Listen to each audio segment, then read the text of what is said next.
सभी चिंतनशील बंधुओं को मेरा अभिवादन। मेरे चैनल अमृत विचार में एक बार फिर आप सभी का हार्दिक स्वागत है। सबसे पहले जिन लोगों ने मेरे चैनल को सब्सक्राइब किया है उन सभी का बहुत बहुत आभार। और जिन लोगों ने अभी तक मेरे चैनल को सब्सक्राइब नहीं किया है या जो लोग पहली बार मेरे चैनल से जुड़ रहे हैं, कृपया मेरे चैनल को सब्सक्राइब करें, लाइक करें और ज़्यादा से ज़्यादा लोगों को शेयर करें, जिससे मैं इसी प्रकार अन्य जानकारी ज़्यादा से ज़्यादा लोगों तक पहुंचा सकूं। आज भी हम संस्कारों की श्रृंखला को आगे बढ़ाते हैं। बालकों को माता सदैव उत्तम शिक्षा प्रदान करे जिससे संतान सभ्य हो और जब बोलने लगे तब उनकी माता बालक की जिह्वा जिस प्रकार कोमल होकर स्पष्ट उच्चारण कर सके वैसा उपाय करें कि जो जिस वर्ण का स्थान प्रयत्न अर्थात जैसे प इसका ओष्ठ स्थान तथा स्पष्ट प्रयत्न की दोनों ओष्ठों को मिलाकर बोलना। इसके बिना शुद्ध उच्चारण ह्रस्व दीर्घ और प्लुत अक्षरों को ठीक ठीक नहीं बोल सकता। मधुर गंभीर सुस्वर अक्षर मात्रा पद वाक्य संहिता अवसान भिन्न भिन्न श्रवण होवें। जब वह कुछ कुछ बोलने और समझने लगे तब सुंदर वाणी और बड़े छोटे मान्य पिता माता राजा विद्वान आदि से भाषण उनसे वर्तमान और पास बैठने आदि की भी शिक्षा संतान को प्रदान करें, जिससे कहीं भी उनका अयोग्य व्यवहार न होकर सर्वत्र प्रतिष्ठा अर्थात सम्मान प्राप्त करें। जैसे संतान जितेंद्रिय विद्याप्रिय और सत्संग में रुचि करता हो वैसा प्रयत्न करें।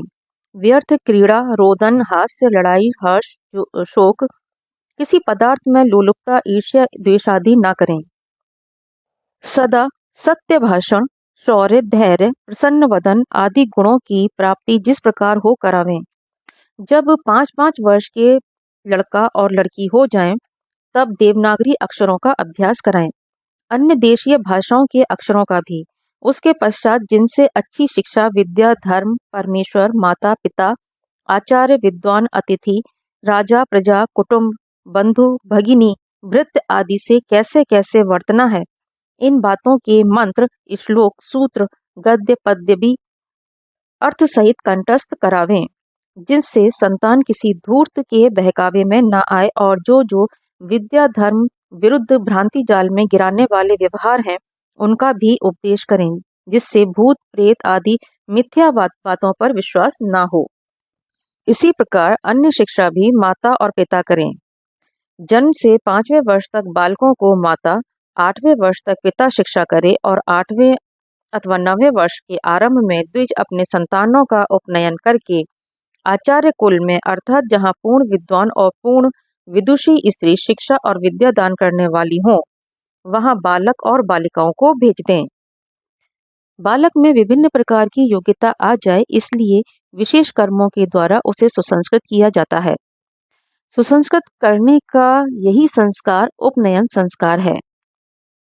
उपनयन तथा वेदारंभ संस्कार आपस में इतने घनिष्ठ हैं कि इनका एक दूसरे से भेद न करना ही ठीक है।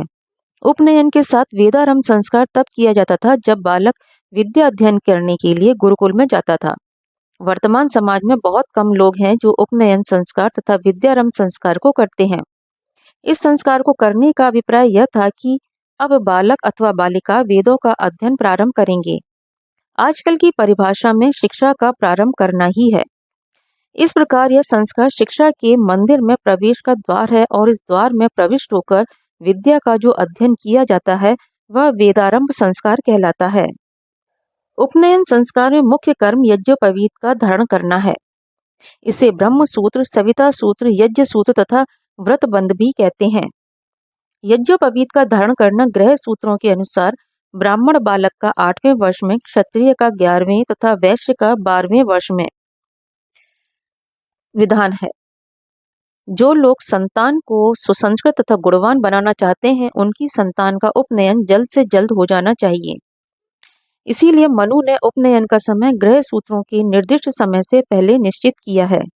मनुस्मृति के अनुसार ब्रह्मवर्चः कामस्य कार्यं विप्रस्य पंचमे राज्यो बलार्थिनः षष्ठे वैश्य एहार्थिनो अष्टमी। अर्थात जिनको शीघ्र विद्या बल और व्यवहार करने की इच्छा हो और बालक भी बढ़ने में समर्थ हो तो ब्राह्मण के लड़के का जन्म अथवा गर्भ से 5वें, क्षत्रिय के लड़के का जन्म अथवा गर्भ से छठे और वैश्य के लड़के का जन्म अथवा गर्भ से 8वें वर्ष में यज्ञोपवीत करना चाहिए। उपनयन के पश्चात बालक द्विज कहलाता है।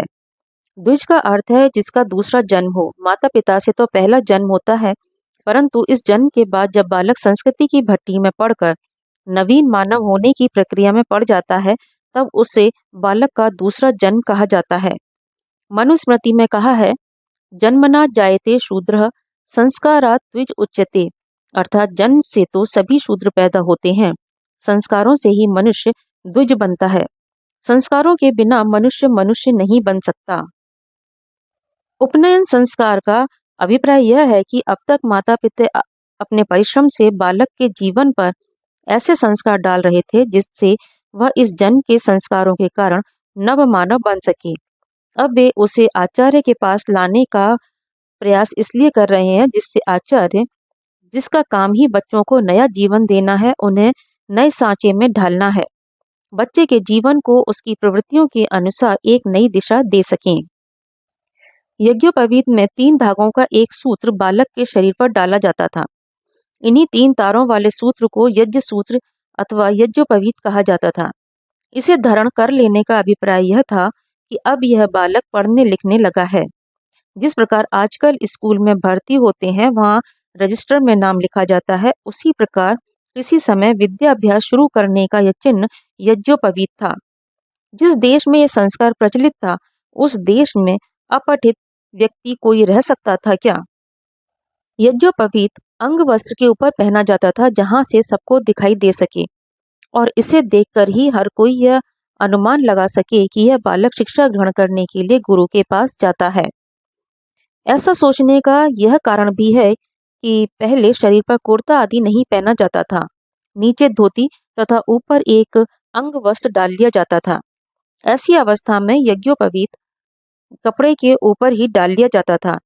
अगर तन पर भी डाला जाता था तो भी तन पर वस्त्र न होने के कारण देखने वालों को वह बाहर से दिखाई देता था और वे समझ सकते थे कि यह व्यक्ति शिक्षा ग्रहण कर रहा है अथवा नहीं। इसलिए पुराने समय में ब्रह्मचारी इसे अंगरखा आदि के ऊपर धारण करके रखते होंगे। पारसी लोग व रोमन कैथोलिक पादरी लोग भी अपना अपना यज्ञोपवीत वस्त्र के ऊपर ही धारण करते हैं। महाभारत में द्रोणाचार्य जी का वर्णन मिलता है। द्रोणाचार्य जी के श्वेत वस्त्र थे, श्वेत यज्ञोपवीत था, शुक्ल केश थे, शुक्ल दाढ़ी मूछ थी, शुक्ल माला और शुक्ल ही शरीर पर अनुलेपन था।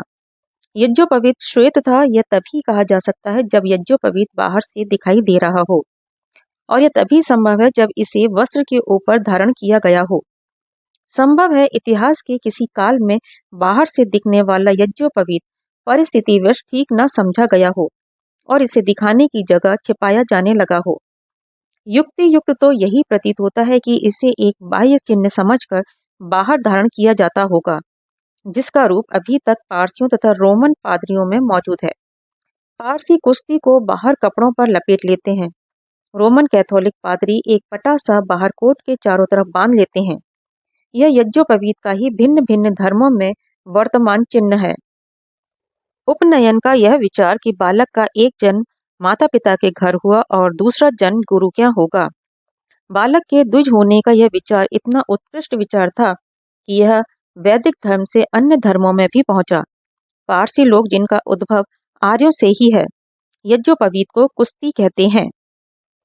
पंडित गंगा प्रसाद अपनी पुस्तक फाउंटेन हेड ऑफ रिलीजन में लिखते हैं कि पारसियों के पैगंबर जरथुस्त्र को पारसियों के भगवान अहुर मज़दा ने कहा है कि जो कुश्ती अर्थात यज्ञोपवीत को धारण नहीं करता उसे मृत्युदंड दिया जाना चाहिए। पारसियों के यहाँ कुश्ती 7 साल में दी जाती है और इसे बालक कमर के चारों तरफ लपेटता है। यह उनका एक महत्वपूर्ण संस्कार है। वैदिक संस्कृति में यज्ञोपवीत धारण करने का मंत्र तथा पारसियों में कुश्ती धारण करने का मंत्र लगभग एक समान अर्थ के द्योतक हैं। पारस्कर गृह सूत्र में लिखा है, यज्ञोपवीतम परमम पवित्रम प्रजापते यत् सहजम पुरस्तात् आयुष्यम अग्रयम प्रतिमुंच शुभ्रम यज्ञोपवीतम वलम अस्तु तेजः। अर्थात यज्ञोपवीत परम पवित्र है, आदिकाल से यह प्रजापति के साथ रहा है, यह आयु को देने वाला है और बल को देने वाला है। पारसियों का यज्ञोपवीत पहनने का मंत्र है फ्राते मजदाओ बरत पौरव नीम एयाओ धनिमस्ते हर पाए संघीम मैन्युतस्तीम वंधुहिम दयनीम मजदा बासनान। अर्थात हे डोरा, तू बहुत बड़ा है, उज्जवल है, आयु तथा बल देने वाला है।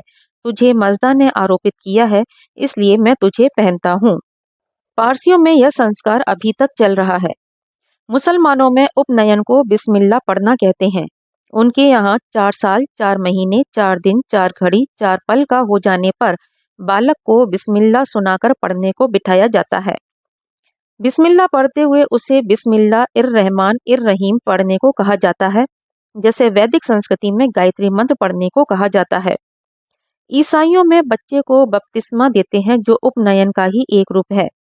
यह बैप्टिज्म एनसाइक्लोपीडिया ऑफ रिलीजन के अनुसार यूनानी भाषा का शब्द है, जिसका अर्थ पुनरुत्पत्ति अर्थात रीजनरेशन है। यही पुनरुत्पत्ति द्विज शब्द से अभिव्यक्त होती है। इसके आगे की चर्चा हम अगले वीडियो में करेंगे। धन्यवाद।